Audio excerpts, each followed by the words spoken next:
উত্তরের বারান্দায় বসে আমরা 5 বন্ধু নিস্তব্ধতা উপভোগ করার চেষ্টা করছিলাম, কিন্তু এই নিস্তব্ধতা যেন পাথরের মতো ভারী। আকাশ, তানিয়া, সানি আর আমি অয়ন, শহর থেকে আসা 4 জন যুবক যুবতী। দাদুর এই পৈতৃক ভিটেটা বীরভূমের কেমন এক প্রান্তে, যেখানে ফোনের নেটওয়ার্ক পর্যন্ত পৌঁছাতে ভয় পায়। বাইরে ঘুটঘুটে অন্ধকার, মাঝে মাঝে ঝোড়ো হাওয়ায় আম গাছের ডালগুলো জানলার কাঁচে এসে সজোরে ধাক্কা মারছে। মনে হচ্ছে কেউ যেন বারবার নখ দিয়ে আমাদের জানলা আঁচড়াচ্ছে। তানিয়া গায়ের চাদরটা আরও একটু জড়িয়ে নিয়ে ফিসফিস করে বলল, অয়ন, দাদুকে বল না একটা গল্প বলতে। এই অন্ধকারে চুপচাপ বসে থাকতে গা ছমছম করছে। দাদু তার আরাম কেদারায় চোখ বুজে শুয়েছিলেন, হাতে তার পুরনো হুকো। আমাদের কথা শুনে তিনি এক মুখ ধোঁয়া ছেড়ে চশমাটা নাকের ওপর ঠিক করলেন। হ্যারিকেনের কাপা কাপা আলোয় তার সাদা দাড়ি আর কুচকানো চামড়া এক অদ্ভুত রহস্যময় রূপ ধারণ করেছে। গল্প, দাদু গম্ভীর গলায় বললেন, গল্প তো মানুষের কল্পনা থেকে আসে রে দাদু ভাই, কিন্তু আমি যা জানি তা গল্প নয়, তা এক রক্ত মাখা ইতিহাস। তোরা তো বিজ্ঞানের যুগে বড় হয়েছিস, ভূতপ্রেত তোদের কাছে কুসংস্কার, কিন্তু তোরা জানিস না কিছু অন্ধকার আছে যা কোনো আলো দিয়ে মেটানো যায় না। সানি একটু তাচ্ছিল্যের সুরে বলল, দাদু, আপনি তো সেই পুরনো ভয় দেখানোর চেষ্টা করছেন। এই নির্জন গ্রাম, এই পুরনো বাড়ি, এগুলো তো এমনিতেই থ্রিলার সিনেমার মতো, এর উপর আবার কিসের রহস্য? দাদু হঠাৎ সোজা হয়ে বসলেন, তার চোখ দুটো হ্যারিকেনের আলোয় জলজল করে উঠল। সানি, তুই কি জানিস এই বাড়ির উত্তর দিকে যে জঙ্গলটা আছে তার ওপারে কি আছে? ওখানে একটা গ্রাম ছিল, নাম কালনাগিনী। আজ থেকে 50 বছর আগে ম্যাপ থেকে সেই গ্রামের নাম মুছে দেওয়া হয়েছে। কোনো মহামারী বা যুদ্ধ নয়, গ্রামটা স্রেফ হারিয়ে গিয়েছিল। আর তার পেছনে ছিল এক অভিশপ্ত ডায়েরি আর এক তান্ত্রিকের নিষ্ঠুর খেলা। আমরা সবাই দাদুর মুখের দিকে চেয়ে রইলাম। বাইরে বজ্রবিদ্যুৎ সহ বৃষ্টি শুরু হলো। দাদু বলতে লাগলেন সেই হারিয়ে যাওয়া গ্রামের কাহিনী। ঘটনাটা শুরু হয়েছিল অবিনাশকে দিয়ে। অবিনাশ ছিল এই বাড়িরই এক দূর সম্পর্কের আত্মীয়। সে সময় সে কালনাগিনী গ্রামের পাঠশালায় পড়াতে গিয়েছিল। তখন গ্রামটা আর 5টা গ্রামের মতোই ছিল, কিন্তু একটা জায়গায় ছিল ফারাক। সূর্যাস্তের পর সেই গ্রামে কোনো প্রাণী রাস্তায় বেরোতো না। এমনকি গ্রামের কুকুরগুলো সন্ধ্যার পর অদ্ভুতভাবে কুঁকড়ে থাকত, যেন কোনো অদৃশ্য বিভীষিকা তারা দেখতে পাচ্ছে। অবিনাশ ছিল যুক্তিবাদী মানুষ, সে এইসব ভয়কে পাত্তাই দিত না। এক অমাবস্যার রাতে অবিনাশ পাঠশালা থেকে ফিরছিল। তার ফেরার পথে পড়ত গ্রামের সেই বিশাল প্রাচীন শ্মশান। শ্মশানের মাঝামাঝি একটা পুরনো বট গাছ ছিল, যার ডালগুলো সাপের মতো মাটির দিকে ঝুলে থাকত। হঠাৎ অবিনাশের মনে হলো তার পেছনে কেউ হাঁটছে। সে থমকে দাঁড়ালো। পেছনে কেউ নেই, কিন্তু অদ্ভুত ব্যাপার হলো সে যখন আবার হাঁটতে শুরু করলো, তার পায়ের শব্দের সাথে আরও একজোড়া পায়ের শব্দ শোনা যেতে লাগলো। খচখচ খচখচ, শুকনো পাতার ওপর দিয়ে যেন কেউ ভারী কিছু টেনে নিয়ে আসছে। অবিনাশ তার লণ্ঠনটা উঁচিয়ে ধরল। লণ্ঠনের আলোটা কেন জানি ক্রমেই ম্লান হয়ে আসছে। সে দেখল রাস্তার মাঝখানে একটা ছোট ছেলে দাঁড়িয়ে আছে। ছেলেটার মুখ অন্ধকারের দিকে ফেরানো। অবিনাশ ভাবল কোনো গ্রামের বাচ্চা পথ হারিয়েছে। সে কাছে গিয়ে কাঁধে হাত দিতেই শিউরে উঠল। ছেলেটার গায়ের চামড়া বরফের মতো ঠান্ডা।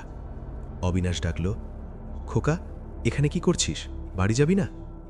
ছেলেটা ধীরে ধীরে ঘুরে দাঁড়ালো। অবিনাশের লণ্ঠনটা হাত থেকে পড়ে গেল। ছেলেটার কোনো চোখ নেই, চোখের কোটরে শুধু জমে আছে সাদা ছাই। সে খিলখিল করে হেসে উঠল। সেই হাসি মানুষের নয়, যেন মরচে ধরা লোহার ঘষার শব্দ। ছেলেটা বলতে লাগল, অবিনাশবাবু, আমার বাড়ির আলপনাটা কি দেখবেন? চলুন না। বুক ধরফর করা শব্দ, আগুনের চটচট শব্দ, কান্নারতা নারীকণ্ঠের মৃদু শব্দ। অবিনাশের শরীরে যেন পক্ষাঘাত হয়ে গেল। সে নড়তে পারছে না। সেই অন্ধ ছেলেটা অবিনাশের হাত ধরল। সেই স্পর্শে অবিনাশ অনুভব করল তার হাতটা পুড়ে যাচ্ছে। ছেলেটা তাকে টানতে টানতে নিয়ে চলল শ্মশানের সেই বটগাছের দিকে। শ্মশানে পৌঁছে অবিনাশ দেখল এক বিভৎস দৃশ্য। শ্মশানের প্রতিটি চিতার ওপর থেকে ধোঁয়া উঠছে, কিন্তু সেখানে কোনো আগুন নেই। ধোঁয়ার রং নীল, আর সেই ধোঁয়ার মাঝখানে বসে আছে গ্রামের হারানো মানুষগুলো, যাদের মৃত্যু কয়েক বছর আগে হয়েছিল। তারা সবাই গোল হয়ে বসে মাটির ওপর ছাই দিয়ে কি যেন আঁকছে। বটগাছটার থেকে তাকাতেই অবিনাশ দেখল গাছের ডাল থেকে দড়িতে ঝুলে আছে একটি ডায়েরি। ডায়েরিটা বাতাসের অভাবেও ছটফট করছে, যেন তার ভেতরে কোনো জ্যান্ত প্রাণ বন্দী হয়ে আছে। হঠাৎ ভিড়ের মধ্যে থেকে একজন বেরিয়ে এলো। তার পরনে তামাটে রঙের এক বস্ত্র, কপালে চওড়া সিঁদুরের তিলক আর চোখে উন্মাদনা। সে হলো সেই গ্রামের তান্ত্রিক করালি শঙ্কর। সে অবিনাশের সামনে দাঁড়িয়ে অট্টহাস্য হেসে উঠল। অবিনাশ, তুই তো ইতিহাসের ছাত্র। বল দেখি, এই শ্মশানের মাটি কথা বলে কেন? কারণ এই মাটির নিচে যারা শুয়ে আছে তারা মুক্তি পায়নি। তারা শুধু একজনকে খুঁজছিল, যে এই ডায়েরির শেষ পাতাটা সম্পূর্ণ করবে। করালি শঙ্কর অবিনাশের দিকে একটি ধারালো ছুরি এগিয়ে দিল। তোর রক্ত দিয়ে যদি তুই এই ডায়েরির শেষ পাতায় একটি আলপনা আঁকতে পারিস, তবে কালনাগিনী গ্রাম আবার জেগে উঠবে। আর যদি না করিস? করালি শঙ্কর হাত ইশারায় বটগাছের দিকে দেখালো। অবিনাশ দেখল গাছের ডালগুলো সাপের মতো জীবন্ত হয়ে উঠেছে এবং প্রতিটি ডালের মাথায় এক একটি মানুষের কাটা মুন্ডু ঝুলছে। তারা সবাই একসাথে বলে উঠল, আমাদের মুক্তি দাও অবিনাশ, আমাদের মুক্তি দাও। অবিনাশ বুঝতে পারল সে এক মহা বিপদে ফেসে গেছে। সে কি পারবে এই শ্মশানের মায়া কাটিয়ে বেরিয়ে আসতে, নাকি তাকেও ওই ডায়েরির পাতায় বন্দী হতে হবে? করালি শঙ্করের কথাগুলো অবিনাশের কানে ভোঁ ভোঁ করে বাজছে। তার হাত কাঁপছে। এক হাতে সেই রক্তমাখা ডায়েরি, অন্য হাতে ধারালো ছুরি। বটগাছের ডালে ঝোলা কাটা মুন্ডুগুলো থেকে পচা মাংসের গন্ধ এসে তার নাকে লাগছে। অবিনাশের মাথা ঘুরছে। ডায়েরি? কিসের ডায়েরি এটা? আমি কিছুই বুঝতে পারছি না। অবিনাশের গলা দিয়ে স্বর বেরোচ্ছে না। করালি শঙ্কর এগিয়ে এলো। তার চোখ থেকে যেন আগুন ঠিকরে পড়ছে। এই ডায়েরিতে লেখা আছে এই গ্রামের জন্ম থেকে মৃত্যু পর্যন্ত সব ইতিহাস। আর এই ডায়েরির শেষ পাতাটা চিরকাল খালি রয়ে গেছে। যে পাতাটা পূরণ না করলে এই শ্মশানের আত্মাগুলো মুক্তি পাবে না। তান্ত্রিক এক পায়ে গিয়ে সে ফিসফিস করে বলল, আর তুই অবিনাশ, তুই সেই নির্বাচিত ব্যক্তি যার রক্ত এই ডায়েরির শেষ আলপনা আঁকবে। অবিনাশ ডায়েরির শেষ পাতাটা খুলল। সাদা পাতা, কিন্তু সেখানে এমন কিছু আঁকা নেই যা দেখে সে কোনো আলপনা আঁকতে পারে। সে ভাবল এটা তান্ত্রিকের কোনো ছলনা, কিন্তু হঠাৎই সে দেখল ডায়েরির সাদা পাতার মাঝখানে অদৃশ্য কালি দিয়ে কিছু একটা ফুটে উঠছে। প্রথমে হালকা একটা রেখা, তারপর সেই রেখাগুলো মিলিয়ে তৈরি হচ্ছে এক অদ্ভুত নকশা। নকশাটা দেখতে অনেকটা মানুষের শরীরের শিরা উপশিরার মতো, আর সেই নকশাটার মাঝখানে একটি ফাঁকা জায়গা। এখানে কি আঁকবো? অবিনাশ ভয়ে মিশ্রিত কণ্ঠে জিজ্ঞেস করল। করালি শঙ্কর হাসল। তার হাসি শুনে মনে হলো যেন 1000 বছরের পুরনো কোনো কঙ্কাল খিলখিল করে হাসছে। তোর শেষ রক্তবিন্দু দিয়ে এই আলপনা সম্পূর্ণ কর। এই আলপনা সম্পূর্ণ হলেই এই শ্মশান জেগে উঠবে, আর তুই হবি তাদের রাজা। অবিনাশ ডায়েরিটা ছুঁড়ে ফেলে দিতে চাইল, কিন্তু ডায়েরিটা যেন তার হাতে আঠার মতো লেগে আছে। তার হাত থেকে আপনা আপনি ছুরিটা নিচে পড়ে গেল। ডায়েরির পাতার ওপর থেকে অদৃশ্য কালি থেকে এক শীতল রক্তিম আভা বের হয়ে অবিনাশের হাতের ওপর এসে পড়ল। অবিনাশ দেখল তার হাতের চামড়া কুঁচকে যাচ্ছে। তার হাতের শিরাগুলো থেকে নীল রং বের হয়ে ডায়েরির পাতায় মিশে যাচ্ছে। তার মনে হলো তার শরীর থেকে প্রাণ শক্তি শুষে নিচ্ছে কেউ। অবিনাশ এক ঝটকায় ডায়েরিটা ফেলে দিয়ে উল্টো দিকে দৌড়াতে শুরু করল। করালি শঙ্করবাসী শ্মশান থেকে দূরে পালানোর একটাই পথ খোলা, গ্রামের জমিদার বাড়ি, সেই অভিশপ্ত কালকুট কুঠি। সে জানত সেখানে গেলেই সে নিশ্চিত মৃত্যুর মুখে পড়বে। কিন্তু এই মুহূর্তে শ্মশানের চেয়ে ভালো মনে হলো কুঠিরের বিভীষিকা। সেই জমিদার বাড়ির ভাঙা সদর দরজা দিয়ে ভেতরে ঢুকে পড়ল। ভেতরটা ঘুটঘুটে অন্ধকার। অবিনাশের লণ্ঠনটা কখন যে হারিয়ে গেছে সে খেয়াল করেনি। শুধুমাত্র শ্মশানের নীল আভা তার পথ দেখাচ্ছে। সেই নীল আভাটা যেন অবিনাশের হাত থেকে বেরিয়ে এসেছে। সে দেখল করিডোরের দুপাশের পুরনো তৈলচিত্রগুলো তাকে উদ্দেশ্য করে হাসছে। তাদের চোখগুলো জ্বলজ্বল করছে অন্ধকারে। অবিনাশ একটা বড় হলের মাঝখানে এসে দাঁড়ালো। হলের মাঝখানে একটা বিশালাকার আলপনা দেখা যাচ্ছে, যা নিজেই তৈরি হচ্ছে। মেঝেতে ছিটকে পড়া রক্তগুলো ধোঁকার মতো উপরে উঠে এসে আলপনাটাকে আরও গাঢ় করে তুলছে। হঠাৎ হলের এক কোণা থেকে একটা পুরনো পাথরের সিঁড়ি দেখতে পেল অবিনাশ। সিঁড়িটা মাটির গভীরে নেমে গেছে। সিঁড়ির মুখে একটা পুরনো মরচে ধরা তালা ঝুলছে। অবিনাশের মনে পড়ে গেল তার দাদুর কথা। এই জমিদার বাড়িতে একটা গোপন কুঠুরি আছে, যেখানে জমিদার তার নিষিদ্ধ জিনিসপত্র লুকিয়ে রাখতেন। অবিনাশ ভাবল, হয়তো সেখানে সে করালি শঙ্কর থেকে বাঁচতে পারবে। সে তালাটা ভাঙার চেষ্টা করল, কিন্তু তার শরীর যেন ক্রমশ দুর্বল হয়ে পড়ছে। শ্মশানের সেই নীল আভা তার হাত দিয়ে বেরিয়ে যাওয়ার কারণে তার শরীর ক্রমেই শুকিয়ে যাচ্ছে। অবশেষে সে তার সর্বশক্তি দিয়ে তালাটা সজোরে আঘাত করল। তালাটা খোলার সাথে সাথে এক তীব্র গন্ধ তার নাকে এসে লাগল, পোড়া মাংস আর পুরনো কাগজের গন্ধ। ভেতরে ঢুকেই অবিনাশ দেখল চারদিকে বই আর পুঁথির স্তূপ, ধুলো আর মাকড়সার জালে ঢাকা। মাঝখানে একটা পাথরের বেদি, আর সেই বেদির ওপর রাখা আছে একটি ছোট্ট পুতুল। পুতুলটা শুকনো পাতার মতো ভঙ্গুর, আর তার শরীর জুড়ে আঁকা আছে সেই একই আলপনা যা অবিনাশ শ্মশানের ডায়েরিতে দেখেছিল। অবিনাশ সেই পুতুলটার দিকে এগিয়ে গেল। পুতুলটার চোখ দুটো সাদা, কোনো মনি নেই। পুতুলটাকে হাতে নিতেই অবিনাশের মনে হলো যেন তার নিজের হৃৎপিণ্ডটাকেও খামচে ধরল। পুতুলটা গরম। পুতুলের ভেতর থেকে একটা শিশুর কান্নার আওয়াজ ভেসে আসছে। হঠাৎ কুঠুরির পাথরের দেওয়াল কাঁপতে শুরু করলো। ওপর থেকে মাটি আর ধুলো ঝুরঝুর করে অবিনাশের মাথায় পড়ছে। জমিদার বাড়ির ওপরের তলা থেকে করালি শঙ্করের মন্ত্র পড়ার শব্দ ভেসে আসছে। সে জমিদার বাড়ির ছাদে উঠে শ্মশানের দিকে মুখ করে মন্ত্র পাঠ করছে। ওম ক্রিং ক্রিং কালিকা দেব্যৈ স্বাহা। করালি শঙ্করের গলার শব্দ যেন পাথর ফাটিয়ে দিচ্ছে। অবিনাশ বুঝতে পারল করালি শঙ্কর তাকে জমিদার বাড়িতে আটকে ফেলে জমিদার বাড়ির ভেতরের কোনো শক্তিকে জাগানোর চেষ্টা করছে। এই কুঠুরিটা একটা ফাঁদ ছিল। সে যে পুতুলটা হাতে নিয়েছে সেটাই হয়তো তার জন্য কাল হয়ে দাঁড়াবে। পুতুলটা অবিনাশের হাতে ক্রমশ উত্তপ্ত হয়ে উঠছে। পুতুলটা থেকে নীল ধোঁয়া বের হয়ে আসছে। সেই ধোঁয়া অবিনাশের সারা শরীরে জড়িয়ে ধরছে। অবিনাশ দেখল তার শরীরের চামড়া নীল হয়ে যাচ্ছে। করালি শঙ্করের মন্ত্র আরও তীব্র হলো। এবার তার সাথে মিশে গেল হাজার হাজার মানুষের কোলাহল। জমিদার বাড়ির চারপাশে সেই শ্মশানের মানুষগুলো এসে ভিড় করেছে। তারা ভাঙা জানলা দিয়ে ভেতরের দিকে চাইছে। তাদের চোখগুলো যেন হিংস্র পশুর মতো জ্বলছে।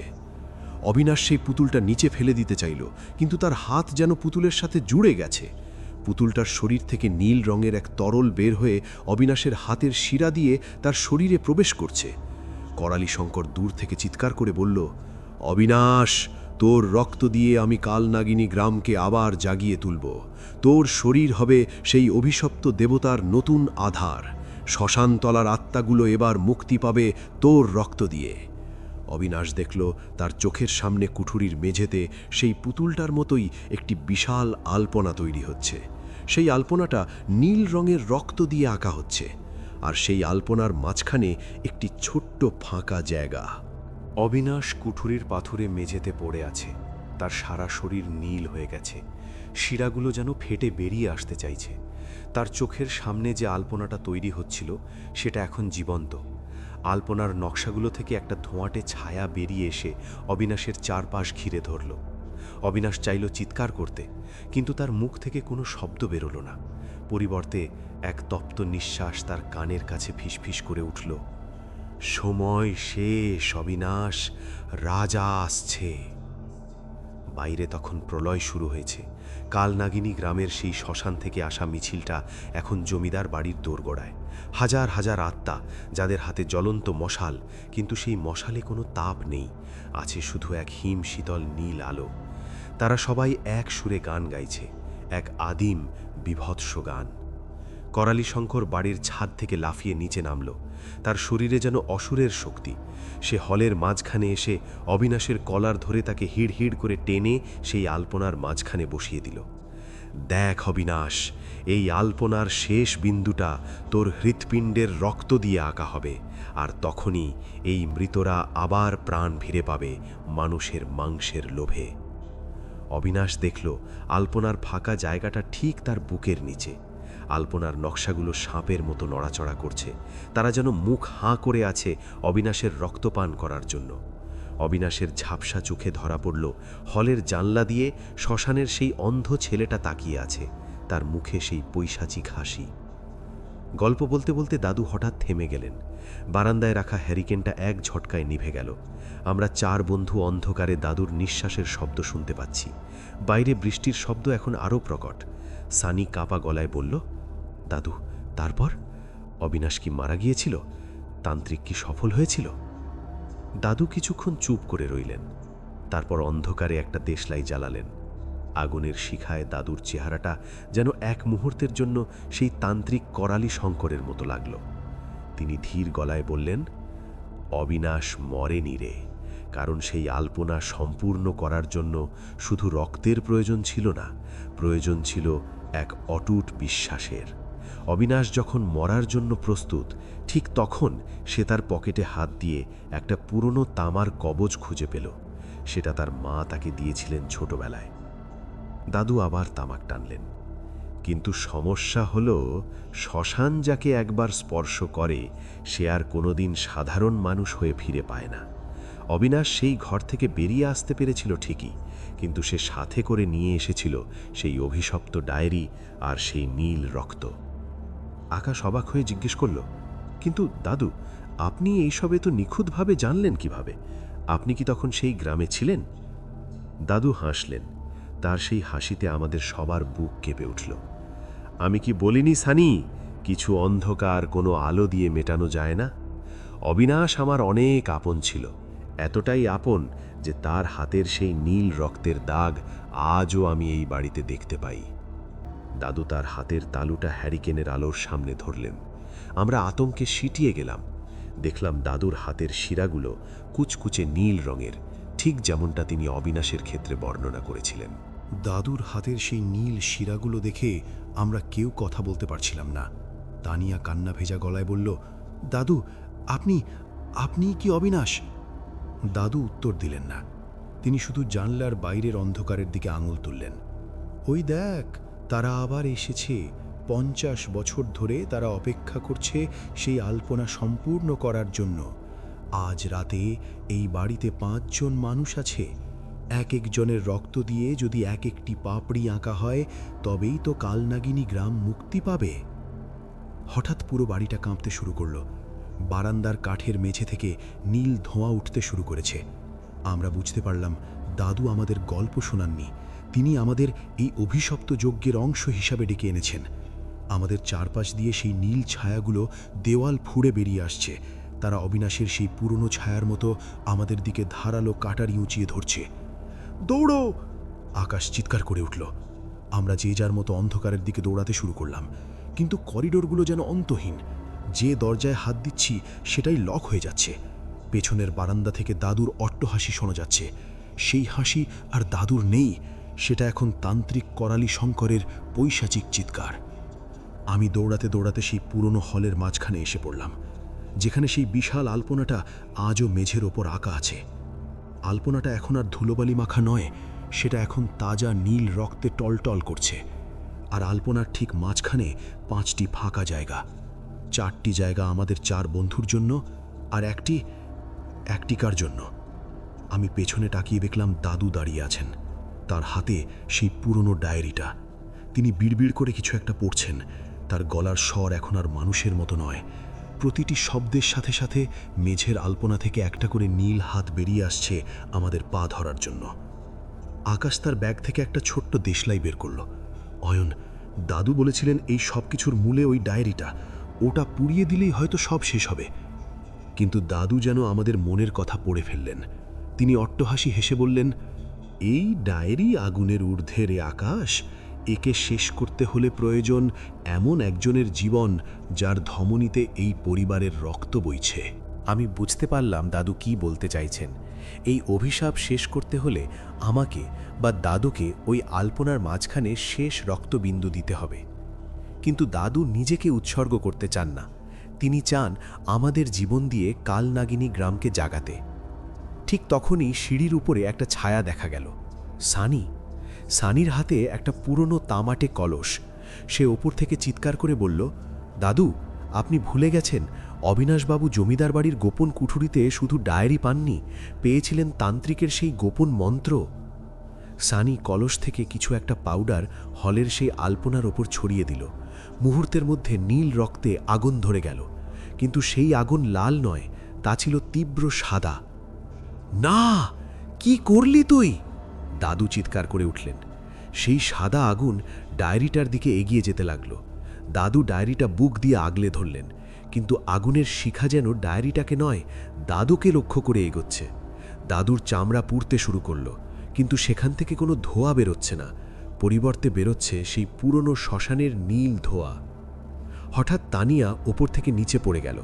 আকাশ তাকে লুফে নিল।